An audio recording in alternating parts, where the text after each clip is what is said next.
சென்னை நுங்கம்பாக்கத்துல ஒரே வீட்டுல 3 பேர் உயிர் போயிருக்கு. அதுக்கு காரணம் பழுதடைந்த இந்தியன் கேஸ் சிலிண்டர்னு சொன்னா நீங்க நம்புவீங்களா?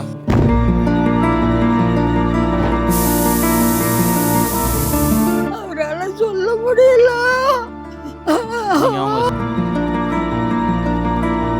அது புஷ் எடுத்திருக்காங்க. எடுத்தோடனே புஷ் புஷ் புஷ்ன்னு சவுண்ட் ரொம்ப அதிகமா கேட்டு அடிச்சது இந்த இதுக்கு தான் அடிச்சது. இதுல இருந்து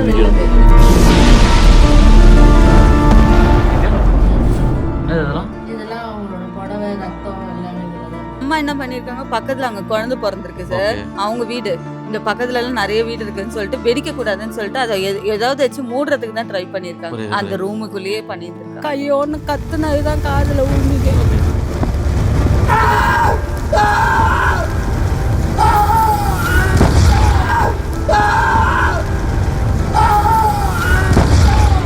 விழுந்துட்டாங்க. அடிச்ச நேரத்துக்கு பாத்ரூம் போய் விழுந்து வெளியில வந்து பார்க்கும்போது இப்படி உட்கார்ந்து இருந்ததுங்க. நான் ரயில்ல போய் வந்து செத்துறேன்னு என் பொண்ணு வந்து பார்த்தா 3 பேருமே வெளியில ரொம்ப உயிருக்கு சீரியஸா தான் இருந்தாங்க. ஆம்புலன்ஸ் ஃபோன் பண்ணா ஒரு ஆம்புலன்ஸ் கூட வரல சார். கிட்டத்தட்ட ஒரு 1/2 hour கழிச்சு தான் ஒரே ஒரு ஆம்புலன்ஸ்ல 3 பேரையும் கூப்பிட்டு போனோம் சார். உட்கார இடம் கூட இல்லாம 3 பேருமே நிக்கிறது அப்படியே தடுமாறி ஏறி வந்து உட்காந்தாங்க சார். ஆம்புலன்ஸ் கூட எவ்வளவு தூரத்துல நின்றுது தெரியுமா சார். இப்ப 3 பேருக்குமே ஃபேஸ் எல்லாம் வேற மாதிரி ஆயிடுச்சு சார். ஃபுல்லா உப்பிடுச்சு. 3 பேரு கையும் வெந்து போய் கிடக்குது சார். எங்க பொண்ணு எஞ்சதெல்லாம் நான் அப்புறம் தான் நம்பி பாக்குறேன். எங்க அக்கா வந்து அம்மா கண்ணை திறந்து பாருமா நான் வந்திருக்கேம்மா அப்படின்னு சொன்னாங்க. அவங்க உயிர் பிரிஞ்சிச்சு. அவங்க உயிர் பிரிஞ்சு கொஞ்ச நேரத்துல எங்க அப்பா உயிரை பிரிஞ்சிச்சு.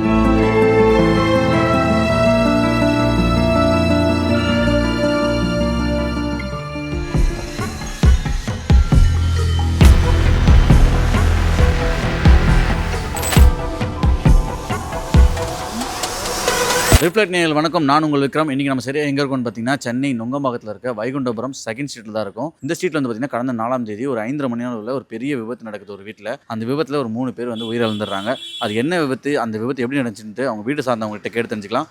சரியா உங்களுக்கு என்ன மாதிரி விபரீதம் நடந்துச்சுக்கா?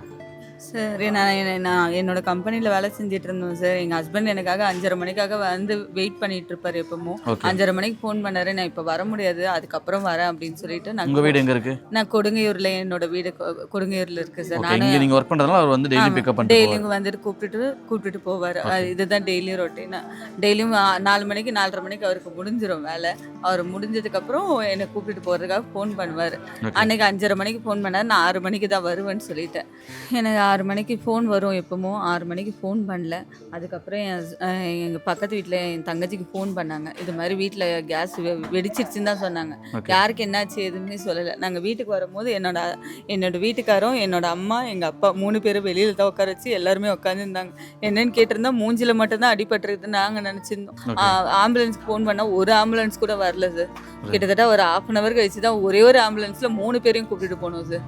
உட்கார இடம் கூட இல்லாம 3 பேருமே நிக்கிறது அப்படியே தடுமாறி ஏறி வந்து உக்காந்தாங்க சார். ஆம்புலன்ஸ் கூட எவ்வளவு தூரத்துல நின்றுது தெரியுமா சார். அங்க இருந்து நடக்க வச்சு கூப்பிட்டுட்டு போயிட்டு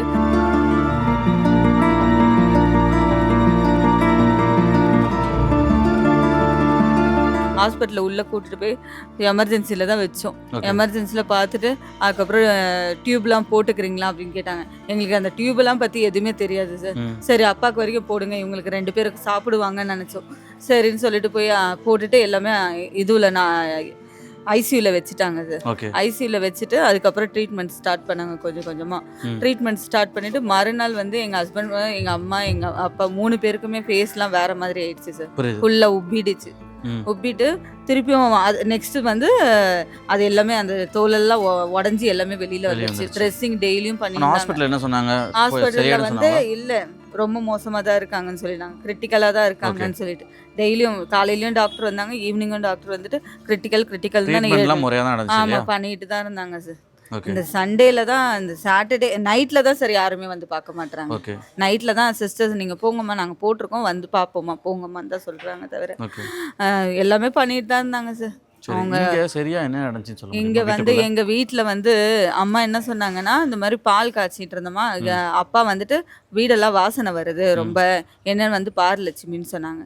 சரின்னு போயிட்டு அம்மா போய் பார்க்க போயிருந்தாங்க. போய் பார்த்துட்டு கேஸ் ஆஃப் பண்ணிட்டு சிலிண்டரில் என்ன இருக்குன்னு பார்த்துருக்காங்க. ஓகே. அப்போ வந்து என்ன கேஸை இருக்கு மேலே ஆஃப் பண்ணியிருக்காங்க. மேலே ஆஃப் பண்ணிட்டு கீழே கீழே ஆஃப் ஆஃப் பண்ணி பண்ணிட்டாங்க. ஆமாம் ஆஃப் பண்ணிட்டு அந்த புஷ்ஷை எடுத்திருக்காங்க. ஓகே. எடுத்தோடனே புஸ்ஸு புஸ்ஸு புஸ்ஸுன்னு சவுண்ட் ரொம்ப அதிகமாக கேட்டு ஓகே. நெருப்பு வந்திருக்கு போல இருக்கு. அது ஓகே. எங்கேருந்து நெருப்பு வந்ததுன்னு தெரியல சார். ஓகே. நெருப்பு வந்தோடனே எங்கள் ஹஸ்பண்ட் லெட்டின்ல இருந்தாங்க. ஓகே. லெட்டின்லேருந்து அவர் வெளியில் வந்துட்டு என்னம்மா சத்தம் கேட்குதுன்னு சொல்லிட்டு என்னன்னு கேட்கறதுக்காட்டி 2 பேருமே அடித்து பாத்ரூம்குள்ளே விழுந்துட்டாங்க. ஓகே. 2 பேருமே பின்னாடி போய் விழுந்துட்டாங்க, ஒருத்தர் மாற்றி ஒருத்தர். ஓகே. ஃபுல்லாக நெருப்பாயிடுச்சான்.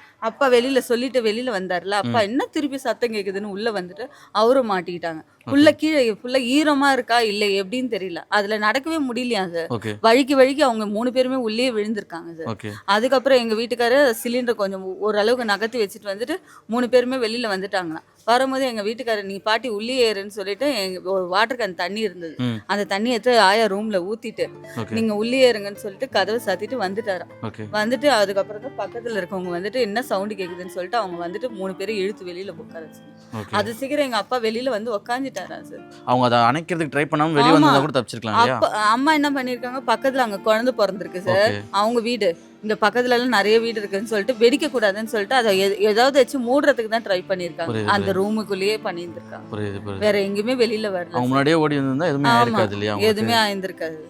3 பேர் கையும் வெந்து போய் கிடக்குது சார்.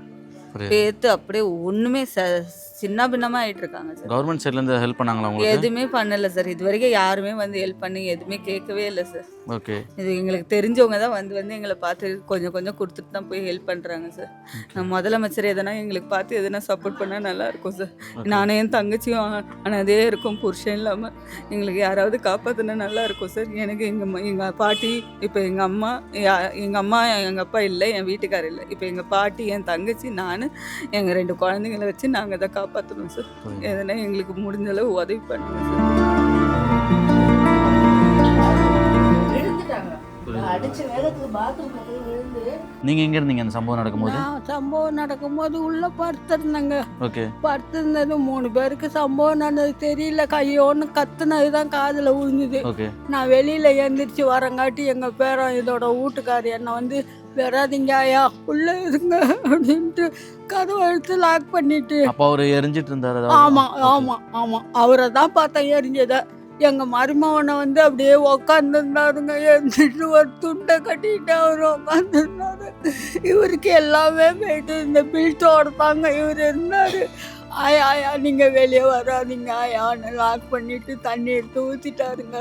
ஓகே. உடனே அது அமைஞ்சு போயிட்டுது. எங்க பொண்ணு எரிஞ்சதெல்லாம் நான் அப்புறம் தான் தம்பி பார்க்குறேன். நான் அதுக்கப்புறம் இங்கே வந்து உக்காந்துருக்குள்ள இருக்கு.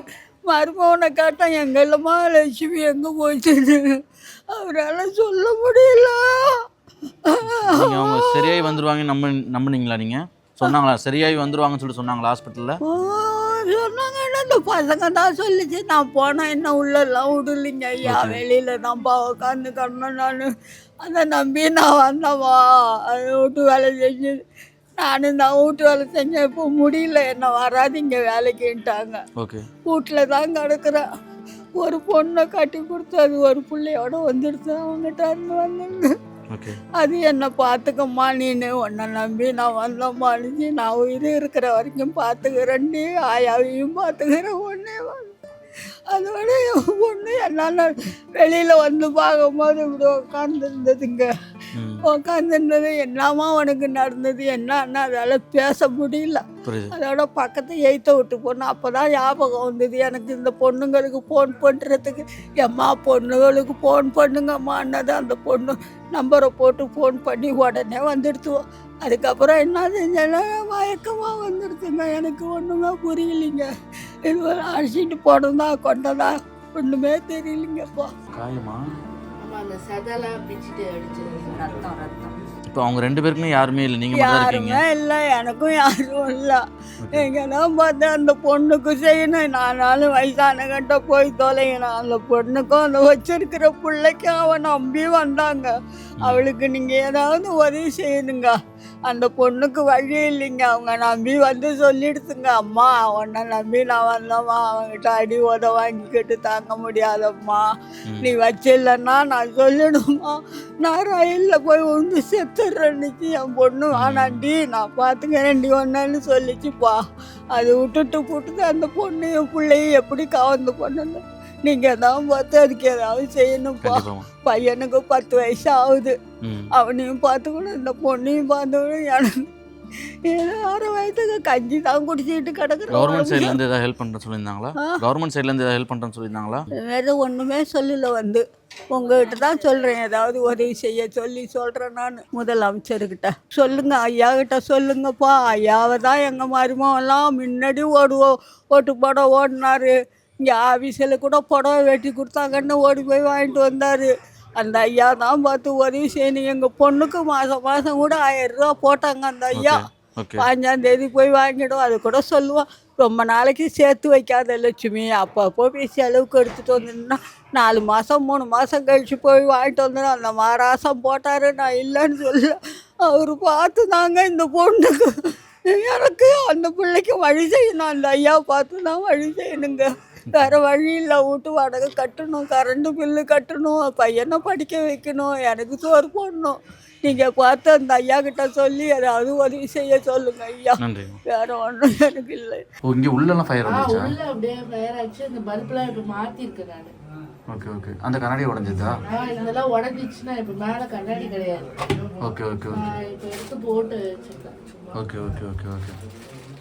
அவங்க இதுலையாவது தப்பிக்கலாம் அப்படின்ட்டு தான் ட்ரை பண்ணியிருக்காங்க. எங்க என்னது இதெல்லாம்? இதெல்லாம் அவங்களோட புடவை ரத்தம் எல்லாம் இதில் தான். Okay okay okay.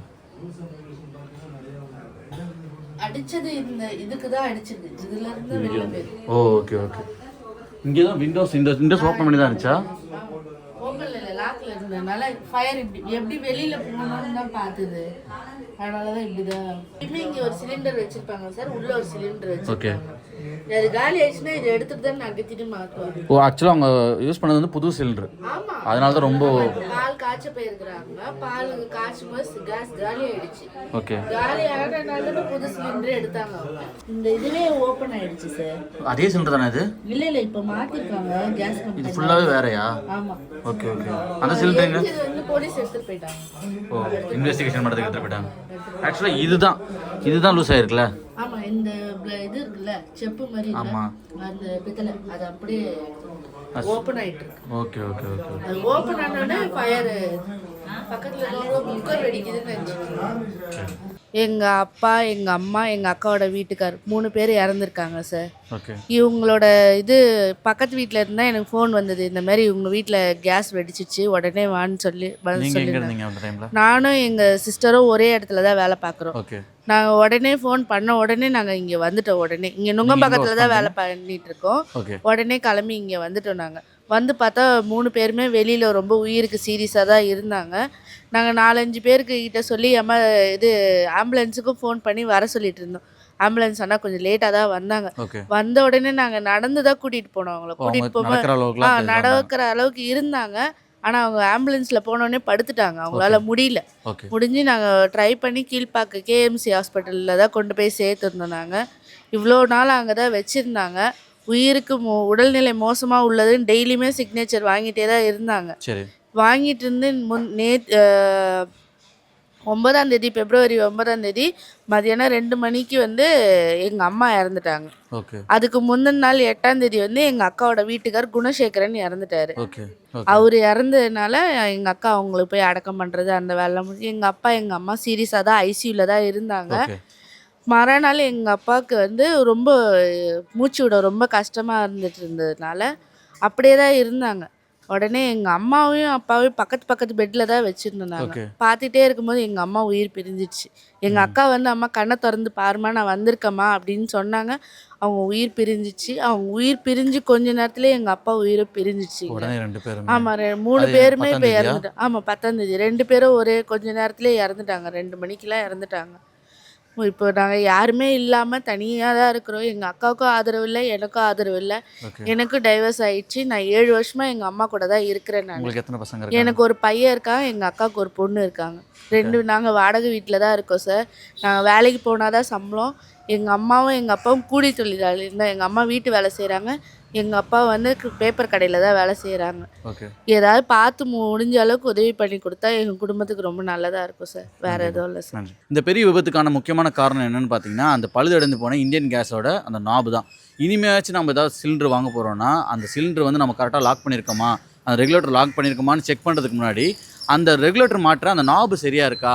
இங்கே வந்து இந்த கேஸில் வந்து பார்த்தீங்கன்னா அந்த நாபு வந்து சரியாக இல்லைன்றதுனால தான் கேஸ் லீக் ஆகிருக்கு, அதனால தான் விபத்தாயிருக்கு. இதுக்கப்புறம் நீங்கள் சிலிண்டர் வாங்கும்போது அந்த நாபுமே சரியாக இருக்கான்றதை செக் பண்ணுறது உறுதிப்படுத்திக்கிங்க. இந்த பெரிய விபத்தை ஒரு அவேர்னஸாக வச்சுட்டு நம்ம வீட்லேயும் இந்த மாதிரி ஒரு சம்பவம் நடக்கூடாதுன்னா நான் சொல்கிற 5 ஸ்டெப்பை நீங்கள் ஃபாலோ பண்ணுங்கள். நம்பர் 1, வீட்டில் கிச்சனில் சமைக்கும் போது எல்லா விண்டோஸும் ஓப்பனில் வைங்க. நம்பர் 2, குழந்தைங்களுக்கு கையெட்டுற மாதிரி சிலிண்டரை வைக்காதீங்க. நம்பர் 3, ஏதாவது தீபம் அந்த விளக்கு அந்த மாதிரி வைக்கிறதுல வந்து அவாய்ட் பண்ணுங்கள். இந்த ஃபயர் ஆகிற மாதிரி திங்ஸ்லாம் வந்து உள்ளே யூஸ் பண்ணுறது, கொசுவத்தி எதுவான இருக்கட்டும் வாட்டவர், அதெல்லாம் வந்து யூஸ் பண்ணுறதை ஸ்டாப் பண்ணிக்கிங்க. 4வது ஸ்டெப் வந்து பார்த்தீங்கன்னா, வீட்டுக்குள்ளே கிச்சன்லேயே உங்களை ஃப்ரிட்ஜ் யூஸ் பண்ணுறதை ஸ்டாப் பண்ணுங்கள். ஏன்னா ஃப்ரிட்ஜில் வந்து எப்போவுமே போடும்போது நீங்கள் நோட் பண்ணியிருப்பீங்க, டக்குன்னு ஸ்விட்சில் வந்து ஸ்பார்க் ஆகும். அது மூலியமாகவே கேஸ் லீக்கேஜ் ஆச்சுன்னா அது மூலியமாக ஃபயர் ஆகிறதுக்கு வாய்ப்பு இருக்குது. 5வது ஸ்டெப் வந்து பார்த்திங்கன்னா, இது வந்து கேட்குறதுக்கு ஒரு வேடிக்கையாக தான் இருக்கும். நம்ம தேட்டரில் பார்க்ஸ்லாம் போய் மால்ஸ்லாம் போனீங்கன்னா வந்து பார்த்திங்கன்னா ஃபயர் ஆனால் அது ஸ்டாப் பண்ணுற மாதிரி ஏதாவது வச்சுருப்பாங்க. மண், வாளியில் தண்ணி அந்த மாதிரி வச்சுருப்பாங்களே, அந்த மாதிரி உங்கள் கிச்சனில் டக்குன்னு ஃபயர் ஆனால் அதை ஆஃப் பண்ணுற மாதிரி ஏதாவது திங்ஸ் வச்சுக்கிறது நல்லது. ஏன்னா அந்த மாதிரி சூழ்நிலையில் நம்ம இப்போ தள்ளப்பட்டிருக்கோம். இதேமாதிரி சம்பவம் மற்றவங்க வீட்டில் நடக்கூடாதுன்னு நினச்சிங்கன்னா இந்த வீடியோ முடிஞ்ச வரைக்கும் நிறைய பேருக்கு ஷேர் பண்ணி அவேர்னஸை பரப்புங்க. இதேமாரி இன்னொரு உண்மையான சம்பவத்தில் நான் உங்களுக்கு வந்து மீட் பண்ணுறேன். அதுவரை உங்களோட வந்து விடைபெறுவது this is Vikram Mickey and camera பண்ணி உங்கள் மோகன். பாய்.